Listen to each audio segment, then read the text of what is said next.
কিনো চ'তমহীয়া বতাহ ছাতি মাৰিলে হৈ গছে বনে ওলালে পাত হৈ কিনো অসমীয়াৰ বিহুতি আহিলে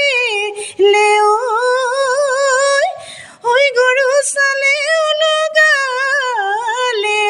মাত হৈ ৰিণিকি দেখো গাঁৱে এখনি দেখো গাঁৱে এখনি খনিছে নাই ৰে গাঁও ঐ হাতত ধুলে